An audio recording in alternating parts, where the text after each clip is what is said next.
Ultimamente, sim, o que tem de mais quente? Que você estava falando aí do caso lá de Magé e tudo mais e tal. É, isso daí que levanta a sobrancelha de vocês, mas surgiu. Esses foram as últimas coisas que surgiram? As últimas coisas, né, então, foi essa fotografia Essa e... foi agora, semana É, passada. Semana Semana passada. passada. Essa foi. Cara, foi o achado. Falei, bah, veio na hora, meu. Vamos pro Flow com coisinha direto do forno, né, velho? Interessante. Foi 32 anos pra sair. Isso que é o ruim. Demora muito pra acontecer. A maioria das pessoas não estão. Ninguém mais tá vivo pra ver o negócio desenrolar, né? Então, a Operação Prato, a maioria da galera se foi. Varginha, muita gente não quer falar pra não se incomodar, né? Dos últimos Magé, que agora tá ainda na boca do povo, e o interior de São Paulo, que agora eu não lembro que cidade era no interior de São Paulo. E o Tom, é o MJ 18, 20? 12, tá. Então, só pra você ter uma ideia, Ah. ô Igor, isso em 1950... 52. 52 foi criada uma comissão com 12 pessoas das mais inteligentes e mais de várias áreas do mundo para se discutir esse caso que era muito recente. Que caso? O caso da ufologia, Tá. da presença extraterrestre, né? Isso Hã? Caieiras, isso aí. eu tô falando de grandes Valeu. matemáticos, de físicos, né, que montaram esse grupo de 12 pessoas pra confirmar. Só que todas essas pessoas morreram, né? Isso não é nada novo pra gente, ou seja, isso é informação velha que foi ocultada. Que agora a galera tá curiosa pra saber, essa galera, isso que é estranho, né? Porque é uma coisa que a gente fala há muito tempo, mas agora a galera tá... E a gente tá fazendo o nosso papel aqui, que é esse, né? É trazer de uma forma mais dinâmica a ufologia, não aquela coisa engravatada com cheiro de naftalina, né, velho? Uma biblioteca velha, né? E a galera tá curtindo, é muito material, na verdade, né? Se pegar só de vídeo, que a gente tem de vídeo, é muita coisa. A galera filma muito, que nem o Bruno falou, parece que a galera não tem material, mas tem sim. Tipo, pô, na época que não tinha nem câmera, a galera fazia um monte de foto preto e branco. Agora as fotos saem tudo com umas Tech Pix, parece, né? Aquela coisa tudo borrada.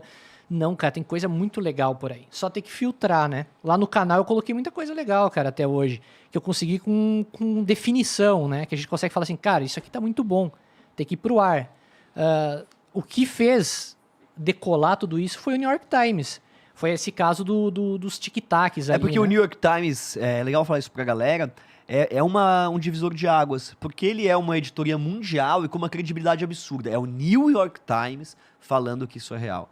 Então isso fez uma diferença muito grande para a ufologia. A partir do momento que o New York Times coloca essas coisas como reais, então são coisas que os cientistas estão se preocupando. Saiu hoje uma reportagem que a NASA está olhando para isso com mais seriedade e tem saído muitas reportagens, né, nos Estados Unidos, dizendo que agora a Casa Branca está olhando para esse lado esquisito, né, da ciência, esse lado esquecido que é a ufologia, né? Quando tem esses relatos que os caras falam de uns contatos assim prolongados, de conversar e tudo mais, eu imagino que tenha isso, né? Sim. Vocês estavam falando aí que, sei lá, existe alguma coisa que permeia todos esses relatos, tipo, a formato do ser, ou de onde ele vem e tudo mais? O que permeia todos esses relatos? Aquele Tzinho clássico, baixinho, Que tá ali no cabeçudo. emblema, Um verdinho. emblema, o Ananias ali. Cara, é ele, velho. O Grey, É o Grey. É mesmo? Não, É. o Grey clássico, né, o do olhão É. grandão, Olhão grandão preto. do filme do Fogo no Céu, do Isso. Steven Spielberg, do Contato Imediato, é bem parecido com os relatos, cara. Cara, é geral, assim. Quem fala, em algum momento ele aparece. O cara, esse que foi levado, o corretor imobiliário ali, ele descreve que tinha uns seres em volta dele. Ele achou que tinha sido enterrado vivo lá dentro da nave, logo que ele acordou lá dentro. E tinha uns seres em volta que parecia que estavam farejando ele. Daí ele falou, cara, Caralho. tem cachorro aqui em volta. Ele pensou isso na inocência. Isso ele conta no livro lá, né? Que tinha esses cachorros farejando ele. Daí quando ele começou a sentir uns dedos encostando nele, ele sentiu que tinha sempre 3 dedos batendo nele, assim. Como se estivessem cutucando ele. Daí quando acendeu as luzes, foi acendendo as luzes assim, ele viu aquelas criaturinhas ao redor dele. Mas ele chamou de criança. Falou, cara, eu não tinha medo nenhum delas. Pra mim, a maior inocência era ver aquelas criaturinhas, assim. sabe? Não é aquele terror que o cinema passa pra nós. Elas estavam ali como se fossem meio que operárias do negócio. E muitos relatos são feitos através de regressão, o que é muito interessante, né? Através da hipnose e da regressão. Então você suspeita que a pessoa tem alguma coisa, e aí ela realmente relata um caso.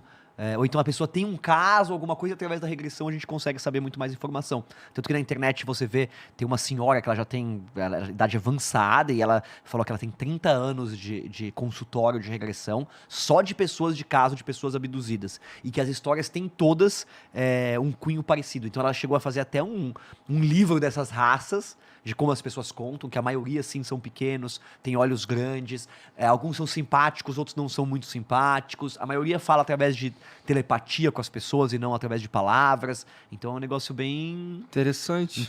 e parecido, realmente segue um padrão, não é que um vê dragão, o outro viu uma cobra que voa, não, é parecido. E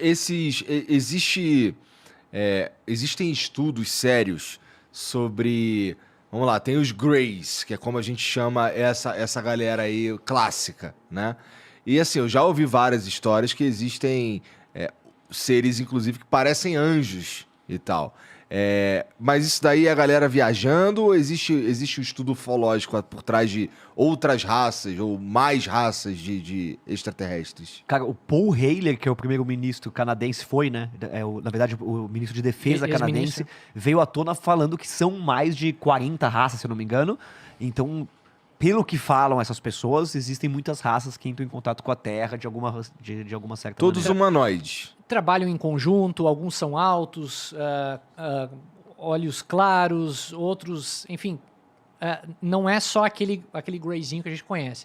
Tem todo tipo de relato. Por que que eles são... Não, e por que eles são humanoides? Isso é uma coisa que a gente queria perguntar pro Sérgio. É. Porque é uma coisa que a gente tem dúvida. Dentro da evolução da Terra, né, da teoria da evolução, como é que pode ter sido humanoide? Porque, assim, existem relatos de que existem seres humanos em outros lugares da galáxia. Ou seja, ele pode ter sido levado para outros lugares, né? Então a evolução não precisaria ter acontecido aqui. O ser pode ter sido levado para outros lugares, semeado em outros lugares. Então, qual é a possibilidade, qual que é a teoria que explique que os seres extraterrestres são bípedes e humanoides? Bom, para eles serem bípedes e humanoides, eles precisam necessariamente ter evoluído em algum ecossistema muito próximo do nosso. Será que eles não Porque fazem... qualquer alteração, inclusive de gravidade, alteraria Então, totalmente. mas não seriam eles todos do mesmo timeline que o nosso? Porque eles falam que eles são do futuro.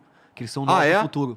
Não seriam eles não de outro planeta, mas do nosso no futuro, talvez? A raça humana que foi evoluindo, nosso corpo foi se transformando naquela coisa cinza, com olho grande.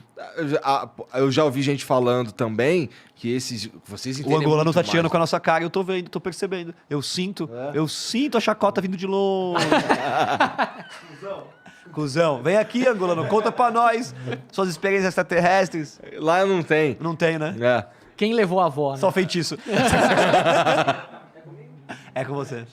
A gente queria saber as suas experiências com os extraterrestres. Tenho muita dúvida. Vem aí. Ô, então senta ali, pô. O Gé vai botar o microfone pra tu ali, senta ali, pô. É sério, eu vou desmembrar o orçamento. Isso se vocês entenderem o que ele tá falando, porque eu tenho muita dificuldade. Pô, eu achei que o português dele é igual ao nosso, tá tudo certo. Porra, tá bom então. Vai nessa aí, então. Mas, pô, eu tava falando sobre os Greys. Eu já vi uma galera relatando, por exemplo, que eles são como se fossem serviçais de outra raça que é mais inteligente, caralho. Aí entra aquilo que eu tava comentando antes desse que tava em volta do Nelson Tasca.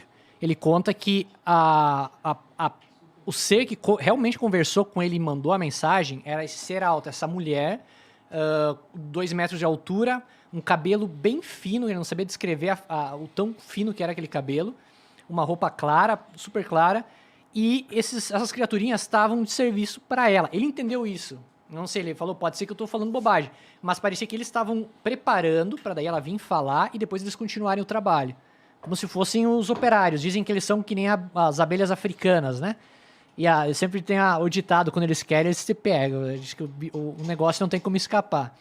Os abduzidos sempre falam, né? Aham. Mas tem esse lance de ser uns operários, os pequenininhos esses, né? Entendi. O Coronel Holanda, ele dá naquele depoimento dele da revista UFO, que quando ele não teve contato com esses seres até uma noite que um apareceu para ele lá no acampamento. Até então ele tinha visto as luzes, Ele tinha visto os É isso que a gente quer saber, Tom. A gente paga a internet pra isso, pelo amor de Deus. E ele foi lá, acampado, e foi dormir. Ele falou, tô cansadão, vou dormir. Quando ele deitou assim, ele mal deitou, veio um ser e abraçou ele por trás. Ele falou, achei estranho aquilo, ele fala no vídeo, né? É mesmo? Me abraçou por trás mas ele não sentiu medo. Só que quando ele olhou pra trás, ele tava usando um capacete que ele disse que parecia de mergulho. Que daí entra aquela incógnita, como é que é o planeta? De onde é que eles vêm que eles precisam usar uma roupa para poder se comunicar aqui? Será que aquela cara deles, aqueles olhos pretos são um equipamento? É uma roupa, né? É uma roupa, é um capacete, ou aquilo é realmente eles, né? E ele abraçou, falou com uma voz meio robótica, a gente não tá aqui para machucar vocês. E assim como ele falou e largou ele sumiu.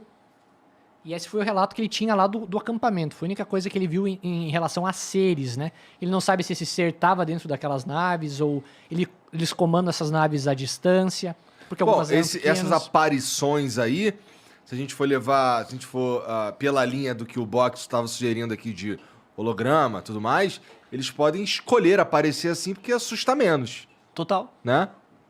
Eles podem ser um holograma, não. E existem relatos também de seres extraterrestres que são nórdicos, bonitos, loiros, Ashtan Sheran. Então também existe esse tipo de relato. E até né? para quem sabe, né, nessa teoria deles de ser um holograma, não sofrer uma represália, alguma coisa, tomar um tiro, alguma Sim, coisa, né? porque ele é bem próximo do que a gente espera de um ser humano, né? É isso aí. Coloca a imagem lá, se sentar o cacete não vai acertar ninguém, né? Vai estar só o holograma. Tem isso também, verdade. Que, querendo ou não, a primeira reação nossa, né? Ou bateu é correr, né? Exatamente.